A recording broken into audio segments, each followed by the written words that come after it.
तो हम लड़ने माननीय नरेंद्र मोदी जी से नहीं आए हैं, हम भारत सरकार से लड़ने नहीं आए हैं। हम इस तख्ती के माध्यम से और आपके माध्यम से अपना दर्ज कराने आए हैं। अगर माननीय प्रधानमंत्री महोदय अगर नहीं सुनेंगे तो हम भी, उनका बारी आ रही है, हम लोग भी नहीं सुनेंगे।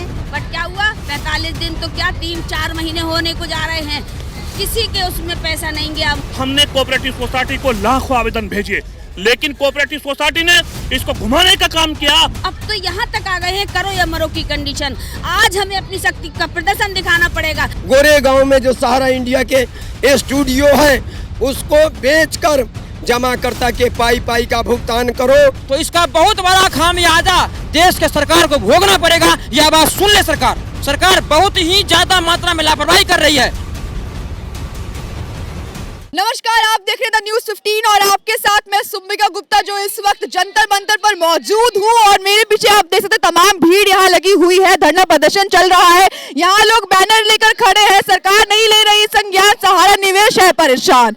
साथ ही आप देख सकते हैं यहाँ तमाम काफी सारे बैनर लोग यहाँ पे लेकर बैठे हुए हैं सुबह से, चाहे बुजुर्ग हो चाहे जवान हो, यहाँ तक की महिलाएं भी इस धरने में शामिल है। और इस धरने का सिर्फ एक ही मोटिव है कि और जो इस धरने का जो मेन जो यहाँ पे धरना चल रहा है उसका एक ही कारण है, और वो जो कारण बने हुए हैं इस वक्त वो है सुब्रत राय जो चेयरमैन है, सहारा के चेयरमैन सुब्रत राय यहाँ इस धरने का कारण बने हुए हैं, जिन्होंने लाखों लोगों के दिलों के साथ खेला है, लाखों लोगों के साथ खेला गया है, उनके पैसे वसूले गए, उनका भुगतान नहीं हो पा रहा है। यहाँ वैसे तमाम लोग मौजूद हैं। हम जानना चाहेंगे सर आपसे क्या मांग है आपकी?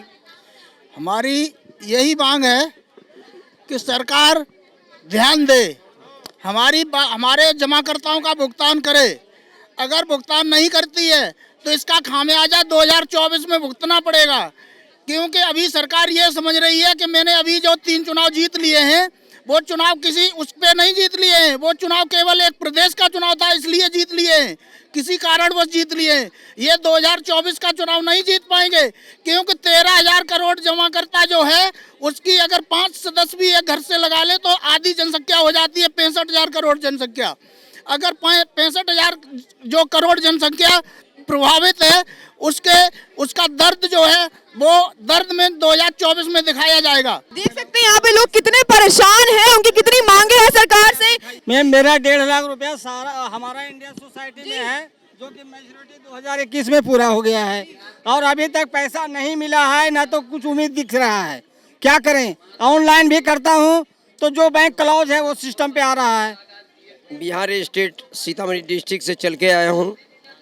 आज सहारा इंडिया के कार्यकर्ता के रूप में हम लोगों ने 34 वर्ष तक काम किया। मेरा नाम लाल बाबू यादव है। सहारा में लोग मुझे LB यादव के नाम से जानते थे। मैंने बहुत बड़ा टीम भी सहारा इंडिया परिवार को दिया, लेकिन अपने जीवन की सारी कमाई सहारा इंडिया में ही फिक्स कर दिया। आज 15 लाख कार्यकर्ता और 13 करोड़ जमाकर्ता परेशानी के दौर में है। आज सहारा के management, branch manager, sector manager, regional manager, zonal chief door to door आपके जैसे बहना से पैसा लाने नहीं जाते थे। हमारे जैसे कार्यकर्ता उनके बीच पैसा लाने जाते थे। जो अभी 3 स्टेट में जो चुनाव था, तो 3 स्टेट में चुनाव के कारण भारत सरकार के जो कोऑपरेटिव मंत्री हैं माननीय अमित शाह जी ने पोर्टल लाया और ये झुंझुना लोगों को थमाया, और माननीय सुप्रीम कोर्ट के आदेश से जो 5,000 करोड़ रुपया मिला वो भी कैसे मिला, तो इस जंतर मंतर पर ये हम लोगों का तीसरा आंदोलन है।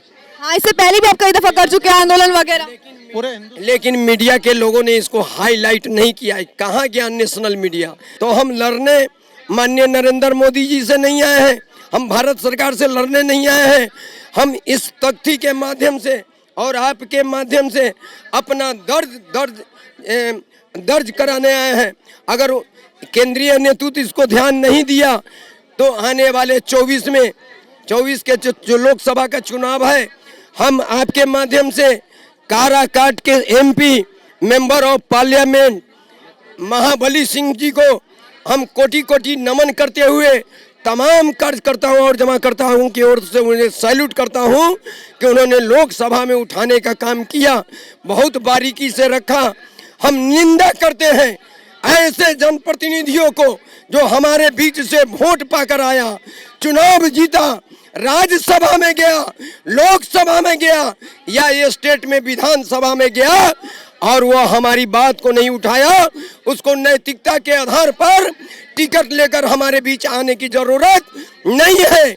ऐसे लोग शर्म करें और नहीं तो हम लोग बेशर्म होकर उनको खदेड़ने का काम करेंगे। मोदी जी को कहना चाहते हैं अभी समय बचा हुआ है, अभी आचार संहिता नहीं लगा है। आप देश के प्राइम मिनिस्टर हो, आपके अंदर में ईडी है, सेबी है, इनकम टैक्स है, आरबीआई है, रिजर्व बैंक ऑफ इंडिया है, सब कुछ है। आप जो 25,000 करोड़ रुपया है उसका पहले भुगतान कराओ। इसके बाद जो सहारा इंडिया की एमबी वैली है, सहारा इंडिया के लेक सिटी है, गोरेगांव में जो सहारा इंडिया के स्टूडियो है, उसको बेचकर जमाकर्ता के पाई का भुगतान करो। और जो विदेश भाग के गया है, भारत की नागरिकता समाप्त करके, सुब्रतो राय को हम लोग सहारा श्री का उपाधि दिए। वो तो अब नहीं रहे, तो आपको लगता है कि आपका पैसा आपको वापस मिल जाए? वो नहीं रहे तो नहीं वो नहीं रहे, लेकिन पब्लिक का पैसा तो सेबी में है। आप मर जाएंगी तो परिवार नहीं चलेगा क्या? हम मर जाएंगे तो परिवार नहीं चलेगा क्या? आज इंदिरा गांधी मर गई, देश में प्रधानमंत्री हो रहे हैं कि नहीं हो रहे हैं? आज अटल बिहारी जी चले गए, प्रधानमंत्री हो रहे हैं कि नहीं हो रहे हैं? आज मनमोहन सिंह जी नहीं माने हमारे बीच हैं, लेकिन प्रधानमंत्री नहीं हो, कोई दूसरा प्रधानमंत्री बना कि नहीं? तो जो भारत सरकार के अधीन पैसा है, जो इनके संरक्षण में है, उस पैसे को दिला सकते हैं। इन लोगों की मंशा है अमित शाह जी को करोड़ों नहीं, हजारों हजार करोड़ रुपया सुब्रतो राय ने दिया। इसलिए पेरोल पर मां के मरने उपरांत वो पेरोल पर आए थे छूटकर, और उनकी जिंदगी भी पेरोल पर चली गई, गिरफ्तारी नहीं हुई। 2014 में हम लोगों ने मोदी जी को इसलिए वोट दिया था कि सहारा के परेशानी को सुने और हल्का सा परेशानी को सुने कि सुब्रत राय को बाहर किया। 19 में भी हम लोगों ने इसी उम्मीद से वोट दिया था कि सहारा की परेशानी को सुने। आज 13 करोड़ जमाकर्ता पीड़ित है सहारा इंडिया का, 13 करोड़ पूरा परिवार पीड़ित है। और वो पीड़ित परिवार के लिए अगर वो नहीं सुनेंगे तो ये बात जान ले कि आगे में 2024 में चुनाव है। अगर सहारा इंडिया के जमाकर्ता का भुगतान नहीं हुआ तो इसका बहुत बड़ा खामियाजा देश के सरकार को भोगना पड़ेगा। यह बात सुन ले सरकार, यह बात सरकार सुन ले। आज वो 3 लाख करोड़ की संपत्ति वाली है, संपत्ति वाले कंपनी है। सुब्रत राय मर गया, कोई कबाब लेके गया, संपत्ति उसकी रखी हुई है, लेकिन सरकार उस चीज को नहीं सुन रही है। सरकार बहुत ही ज्यादा मात्रा में लापरवाही कर रही है और अमित शाह जी गोल गोल घुमा रहे हैं। ये बीएल वर्मा जी क्या कहते हैं कि 86,000 करोड़ की संपत्ति का 86,000 करोड़ का लायबिलिटी 5,000 करोड़ में हो जाएगा? कहां से हो पाएगा? ये कौन सा गंज पर के बैठे हुए हैं? कौन सा गंज पर के बैठे हुए? ये बोलने कुछ से कुछ बोल देते हैं। इनको दर्द नहीं सुनाई दे रहा है, दर्द सुनाई देगा। ये पहली बार नहीं, इससे पहले भी आप 2 दफा आ रखे हैं यहाँ पे धरना देने, तब तक सरकार ने कुछ नहीं सुना है, कोई भी रिस्पांस, कोई एक्शन लिया हो? कहा था कि 45 दिन पैसा मिलेगा, वो 45 दिन में पूरा हो गया, आज 8 महीना हो गया। क्या उनका 45 दिन 8 महीना का होता है? ये कौन से गज पर के बैठे हुए हैं? कि जितना सिस्टम है वो सब सुब्रत राय के प्रभाव में रहा है और आज भी है। आपने बात करी इनकी संपत्ति बिक रही है, सरकार क्या कर रही है? सरकारों को हमने 5 लाख लेटर लिखे, यहाँ तक भी लेटर गए। आज जिस जंतर मंत्र पे हम बैठे यहाँ से भी 5 लाख लेटर गए और हमने लेटर में क्या कहा? एक जमाकर्ता ने लेटर में कहा कि सुब्रत राय की समस्त संपत्तियों को जब्त कर तत्काल जब्त कर एक जमाकर्ताओं का भुगतान दे। लेकिन सरकार ने अनसुना नहीं किया, जानबूझ के उन्होंने एक पोर्टल लॉन्च किया। माननीय सुप्रीम कोर्ट ने यह नहीं कहा था कि आप पोर्टल लाइए, माननीय सुप्रीम कोर्ट ने पोर्टल की बात नहीं की थी। उन्होंने 5,000 करोड़ रुपए क्रेडिट कोऑपरेटिव सोसाइटी का भुगतान करने को कहा। लेकिन माननीय अमित शाह जी ने क्या करा? माननीय अमित शाह जी ने मंच पर आकर कहा कि देश के जमाकर्ताओं को, सहारा के जमाकर्ताओं को भुगतान नहीं हुआ करता था। यानी कि बात कीजिए, भुगतान नहीं हुआ करता था। 2014 से आप क्या कर रहे हो? जबकि आपके पास लाखों शिकायत है, क्यों नहीं आपने कार्रवाई की? लेकिन होता क्या है? देश की कार्य प्रणाली, देश के संवैधानिक पद पर बैठे मंत्री, यहाँ तक अमित शाह जी, आपने एक झुंझुना देने का काम किया। मंच पर आकर खुले मंच पर आपने वोट लेने के बहाने आपने ये जुमला छोड़ा। ये बात सही है कि सरकार, बीजेपी की सरकार जुमले के बहाने चलती है, पूरा देश जुमले के बहाने चलता है। लेकिन दुर्भाग्य इस चीज का है, निर्भय मोदी भाग जाता है, विजय माल्या भाग जाता है, वे देश का पैसा लेके भागे, लेकिन बैंक का पैसा लेके भागे। लेकिन यहाँ 3 लाख करोड़ रुपए का घोटाला कोऑपरेटिव सोसाइटी में हुआ और इसको सरकार हाँ क्यों नहीं करती कि हाँ घोटाला है? क्यों नहीं सहारा की सारी संपत्तियों को जब्त कर उसका पैसा बॉन्ड पोर्टल्स के नहीं, जिसके हाथ में बॉन्ड है, जिसके हाथ में पासबुक है, एक एक रुपया सुगम तरीके से, सरल तरीके से उसके अकाउंट में ट्रांसफर किया जाए। जबकि सेंट्रल रजिस्ट्रार कोऑपरेटिव सोसाइटी और यहाँ तक अमित शाह जी ने खुद कहा कि आप कोऑपरेटिव सोसाइटी को भेजिए। हमने कोऑपरेटिव सोसाइटी को लाखों आवेदन भेजे, लेकिन कोऑपरेटिव सोसाइटी ने इसको घुमाने का काम किया और इनके जो वकील बैठे हैं, जो सॉलिसिटर जनरल बैठे हैं, इन लोगों ने उसके घुमाने का काम किया। और जो सुब्रत राय करता था कि जब भी उन पर कोई आवाज उठती थी तो उसको सुप्रीम कोर्ट में ले जाता था, वही काम सरकार ने किया, वही काम अमित शाह जी के वकीलों ने किया, वही काम सेंट्रल कोऑपरेटिव सोसाइटी ने किया। उसको ले गए सुप्रीम कोर्ट और सुप्रीम कोर्ट में जाने की हैसियत नहीं है हम लोगों की, क्योंकि हम लोग गरीब लोग हैं और आज की स्थिति वह है कि हम लूटे पीटे लोग बैठे हैं। तो सरकार जो होती थी देश का संरक्षण करने वाली बात बहुत बड़ी की जाती है, देशभक्ति की बात की जाती है, लेकिन इसी देश के 13 करोड़ जमाकर्ता जिसका परिवार 65 करोड़ हो जाता है, वे आज कहाँ हैं? आज वे जिंदगी और मौत के बीच में जूझ रही है। रोजगार खत्म हो गया, पैसा डंप हो गया, सब चीजें खत्म हो गया, लेकिन सरकारें तमाशा देख रही है। और हमारे माननीय BL वर्मा जी, इनको रिकॉर्ड का पता ही नहीं है, कहां से रिकॉर्ड काट के लाए। जी सर बताइए, क्या परेशानी, क्या विनती है सरकार से? देखिए, परेशानी तो हम लोग इस उम्र में जो कि हम सहारा में काम किए थे कम से कम 10 साल में छोटे छोटे रकम 200-300 करके और जमा किए, कम से कम टोटल मिला के मेरे अंडर में 1 करोड़ रुपया फंसे हुए हैं। और 1 करोड़ रुपया आपका फंसा हुआ है? मेरे अंडर में 1 करोड़ रुपया फंसा हुआ है। यही हम गुहार सरकार से लगाने के लिए हम दिल्ली जंतर मंतर में पहुंचे हैं, जो कि सहूलियत रूप से जो कि पोर्टल दिए हैं अमित शाह के द्वारा, वो पोर्टल के अनुसार किसी का सही विड्रॉल नहीं हो पा रहा। 4 किलोमीटर 5 किलोमीटर जाके 200 रुपया 300 रुपया यही उम्मीद लगा के जमा किए थे कि 5,000 10,000 रुपया हमको मोटा रकम मिल जाए। तो मेरे कहने का मतलब है सरकार से कि ठीक है, कंपनी को जब लाइसेंस दिए सहारा क्रेडिट कोऑपरेटिव सोसाइटी, तो क्यों इसका नाम सहारा क्रेडिट कोऑपरेटिव रखा गया? इसको चोर कंपनी क्यों नहीं रखा गया? मेरे कहने का मतलब यही है, जबकि उसको हड़पने ही था, पैसा कंपनी से लुटवाने ही था, तो उसको चोर कंपनी डायरेक्ट रख देता, ताकि हम लोग जो रहते जमा करने से पहले सतर्क रहते और पार्टी को भी उम्मीद जताते कि आप चोर कंपनी में जमा कर रहे हैं। कि 29 मार्च को इन्होंने उत्तराखंड की रैली में एक ये कहा था कि 9 महीने के अंदर हम आपका भुगतान करेंगे। आप CRC में जो है रजिस्ट्री करिए, वहाँ पे अपने डॉक्यूमेंट्स भेजिए, 9 महीने के अंदर हम सारी सोसाइटियों का भुगतान करेंगे। हम लोगों ने वहाँ पे रजिस्ट्रियाँ की CRC में, जमाकर्ताओं ने हम लोगों को पैसे नहीं दिए, हम लोगों ने अपनी जेब से 2-2 4-4 5 जिसके जैसे अकाउंट थे, किसी के पास 100 200 500 जो अकाउंट थे, वो पैसा हमने अपनी जेब से भरा है। उसके बाद वो एक लॉलीपॉप साबित हुआ, किसी का 1 रुपए का भुगतान CRC से नहीं हुआ। आपके भी भाई भतीजे माँ बहन इसमें होंगे, रिश्तेदार सब होंगे, किसी ना किसी रूप में सहारा का रुपया जमा होगा। तो आप भी हिम्मत करके सरकार को बताइए कि साहब देश में बहुत आदमी मर रहा है, 4,000 लोग सहारा के निवेशक मर चुके हैं। आज ये आप देख रही हो मेरी हालत, ये कफन हम क्यों पहन के आए हैं? ये हमको रोज कफनी पहन के सोना पड़ रहा है। इस पे हमने एक श्लोक लिखा है, जो आप देखिए पीछे इस पे क्या लिखा है।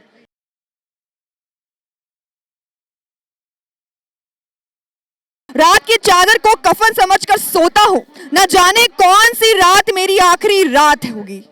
तो देख सकते हैं कितना नाराजगी, कितनी दुख की बात है कि इनका पैसा, इनका भुगतान इनको वापस नहीं मिल रहा है। बहुत परेशान है यहाँ की जनता, यहाँ के जितने कर्मी यहाँ पे मौजूद है। मैडम, ये जो हमने श्लोक लिखा, ये बिल्कुल दिल से श्लोक लिखा है और ये बिल्कुल हकीकत है, और ये मेरी बिल्कुल हकीकत है कि ये पता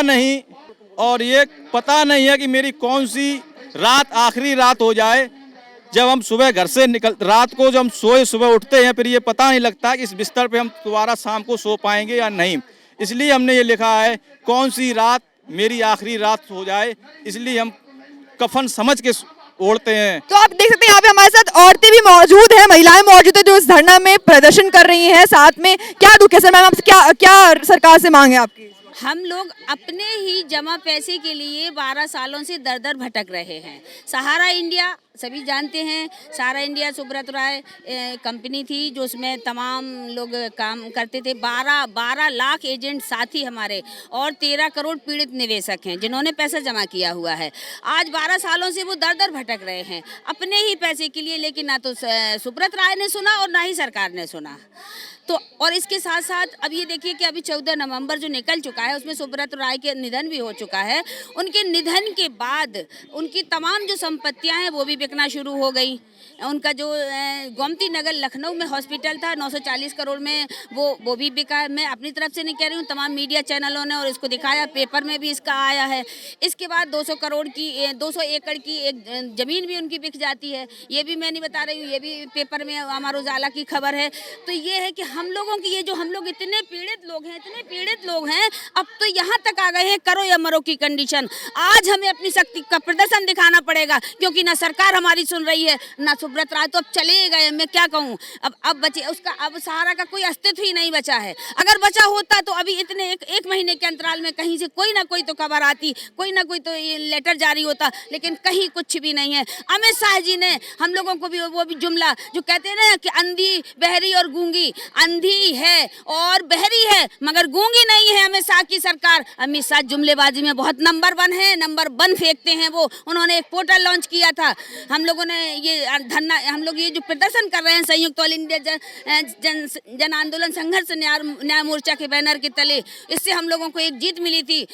14 मार्च को 2023 में 14 मार्च को हम लोगों ने एक आंदोलन, भारी आंदोलन किया था। उस आंदोलन के बाद हमको एक जीत मिली थी। उसमें हमारे गृह मंत्री अमित शाह जी ने एक पोर्टल लॉन्च किया था और इसके तहत 5000 करोड़ रुपया सहारा से भी अकाउंट से ट्रांसफ़र किए गए थे इसको CRC को। तो उन्होंने हैदराबाद की एक उस रैली में उन्होंने सभा में कहा था अमित शाह जी ने कि उन्होंने सबसे पहले कहा कि आप ज़्यादा से ज़्यादा शिकायतें CRC को भेजिए, आपका पेमेंट हर व्यक्ति के अकाउंट में आ जाएगा। तो हम लोगों ने पहले डाक द्वारा CRC में हम लोगों ने वो भिजवाई, पोस्ट किया।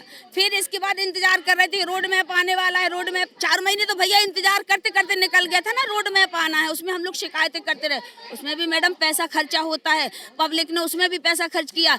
इसके बाद 4 महीने के बाद जब आया तो मालूम चला कि कोई पोर्टल लेके आए हैं अमित शाह जी, तो उन्होंने वो पोर्टल भी दिया। चलिए पब्लिक है, पब्लिक को लगता है कि शायद हमारा थोड़ा सा कुछ खर्च हो जाएगा, हमारा पैसा तो हमें मिलेगा। लेकिन इसमें क्या हुआ, अमित शाह ने एक लाइन से सबको ये कहा कि 10-10 हज़ार का मतलब सगुफा देंगे, 10,000 से ज़्यादा की राशि नहीं देंगे। मैडम इसमें 10,000 वाले तो बचे ही नहीं है जिनका 12 साल से पेमेंट नहीं हुआ। आप ये देखिए 5 साल 5.5 साल में डबल होने वाली स्कीम है जिसका डबल 40, किसी का 10 लाख, 20 लाख, 50 लाख, 25 लाख ऐसा पैसा है। 1 लाख में 50,000, 10,000 का तो शायद बिल्कुल रह ही नहीं गया है कि किसी का 12 साल से पेमेंट नहीं दिया तो 10,000 का सवाल ही नहीं है किसी का कि 10,000 पेमेंट बचा होगा। चलिए अमित शाह जी ने कहा था कि मैं पोर्टल उन्होंने लॉन्च किया, 45 दिन का उन्होंने अल्टीमेटम दिया था कि 45 दिनों में आपके अकाउंटों में ये 10-10 हज़ार ही सही पहुंचेंगे, फिर इसके बाद हम और कोशिश करेंगे तो आपका फिर और पैसा मिलेगा। बट क्या हुआ, 45 दिन तो क्या 3-4 महीने होने को जा रहे हैं, किसी के उसमें पैसा नहीं गया। और हम लोग को पीड़ा अगर माननीय प्रधानमंत्री महोदय अगर नहीं सुनेंगे तो हम भी, उनका बारी आ रही है, हम लोग भी नहीं सुनेंगे। हम लोग इतना पीड़ित हैं, इतना दुखित हैं और हम लोग उनको गुहार सुनाने के लिए आए हैं, मांग करने के लिए आए हैं, कुछ उनको भीख नहीं मांग रहे हैं। हम लोग कितना भुगतान फंसा है? हम लोग को बहुत सारा जमाकर्ता का पैसा है, कार्यकर्ता का भी पैसा राशि जमा है और सारा बेटी के लिए रखा गया था जो कि बेटी का उम्र 20 से 21 साल होगा और वो पैसा पूरेगा, डबल होगा, दुगना होगा। तो उस पैसे से हम बेटी का ब्याह करेंगे, कर्ज तोड़ेंगे, बच्चे को स्कूल, अच्छा स्कूल में पढ़ाएंगे, गरीबी दूर होगा। लेकिन गरीबी क्या दूर होगा कि पूरा पब्लिके को दूर कर रहा है ये सहारा बेसहारा कर दिया। तो हम लोग आशा उम्मीद करते हैं माननीय प्रधान मोदी से और हम रिक्वेस्ट भी करते हैं अमित शाह से कि जो भी हम लोग को मूलधन लगाए हैं वो मूलधन वापस कर दे सारा कार्यकर्ता और जमाकर्ता को।